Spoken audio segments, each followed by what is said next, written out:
Amerika Serikat dan Iran. Kalau kita dengar dua nama ini, apa sih yang langsung kebayang? Pasti permusuhan, sanksi, atau mungkin ancaman perang kan? Tapi hubungan mereka itu nggak selamanya begini loh. Percaya nggak kalau dulu mereka itu sekutu? Coba deh, lihat bedanya. Jauh banget kan?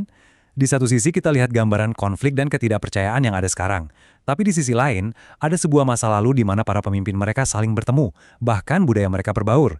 Ini tuh kayak dua sisi dari koin yang sama, yang dipisahkan oleh puluhan tahun yang penuh gejolak. Oke, ini dia pertanyaan utamanya. Nah, dalam beberapa menit ke depan, yuk kita coba telusuri perjalanan 7 dekade yang mengubah segalanya. Mulai dari kudeta dan revolusi sampai ke perjanjian nuklir yang ternyata rapuh banget. Perjalanan kita mulai dari sini. Lebih dari 70 tahun yang lalu, di sebuah titik balik yang sangat penting. Akar konflik yang kita lihat hari ini ternyata ditanam di periode inilah. Periode yang bakal mengubah Iran dan hubungannya dengan dunia barat selamanya. Nah, yang bikin menarik dari lini masa ini tuh, ironisnya, jadi tahun 1953, CIA ikut andil menggulingkan pemerintahan demokratis Iran demi kepentingan minyak, terus menempatkan Shah yang pro-Amerika. Tapi anehnya, cuma 4 tahun kemudian, AS malah ngasih Iran teknologi nuklir pertamanya. Jadi tindakan yang bertolak belakang ini, di satu sisi ikut campur, di sisi lain ngasih bantuan, justru menabur benih ketidakpercayaan yang akhirnya meledak jadi revolusi Islam tahun 1979. Dan inilah momen yang benar-benar jadi titik patah hubungan mereka. Selama 444 hari, bayangin, dunia tuh sampai nahan napas waktu mahasiswa radikal Iran menyandra para diplomat Amerika. Krisis ini bukan cuma insiden diplomatik biasa, ini tuh jadi luka yang mendalam buat Amerika dan sekaligus deklarasi kemerdekaan yang tegas banget dari Iran. Sejak saat itu, udah nggak ada lagi hubungan diplomatik resmi di antara mereka. Putus total. Begitu hubungan diplomatik putus, panggungnya udah siap untuk era yang baru. Puluhan tahun berikutnya bakal diwarnai sama siklus konflik, saling curiga, dan yang namanya perang proksi, di mana kedua negara ini saling serang tapi lewat negara lain. Kelihatannya jadi kayak lingkaran setan yang nggak ada habisnya.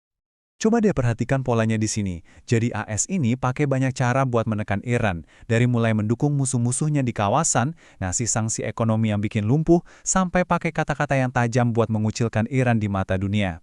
Setiap langkah ini cuma bikin jurang permusuhan makin dalam, menciptakan siklus aksi dan reaksi yang seolah gak ada ujungnya. Eits, tapi tunggu dulu. Di tengah-tengah semua ketegangan ini, tiba-tiba ada secercah harapan.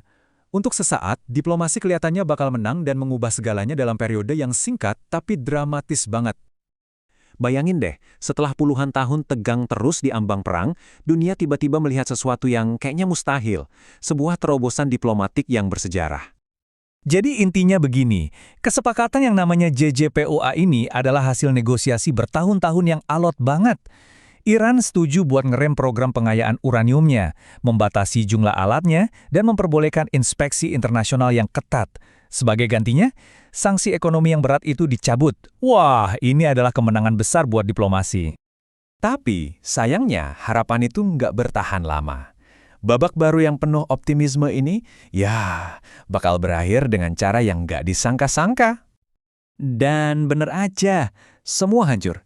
Tahun 2018, pemerintahan AS yang Garut tiba-tiba keluar dari perjanjian itu, bilangnya itu kesepakatan yang buruk, sanksi paling berat dalam sejarah dijatuhkan lagi, dan ya, hubungan AS-Iran balik lagi ke titik nol, terjerumus lagi ke dalam krisis. Nah, sekarang kita sampai di masa kini, sebuah era yang ditandai dengan eskalasi yang berbahaya dan ketidakpastian yang dalam banget, yang membawa kedua negara ini lebih dekat ke konflik langsung daripada sebelumnya. Rangkaian kejadian setelahnya ini, wah, bergerak cepat banget dan bikin khawatir. Pembunuhan Jenderal Soleimani tahun 2020 itu udah eskalasi yang besar. Dari situ, skenario ke depannya makin suram. Diplomasi gagal, ada serangan militer, terus ada pembalasan yang mendorong kawasan ini ke jurang perang besar. Dan bukan cuma tekanan dari luar loh, di dalam Iran sendiri juga lagi bergejolak. Gelombang protes anti pemerintah yang dihadapi dengan tindakan keras menunjukkan adanya perpecahan yang dalam di dalam negeri.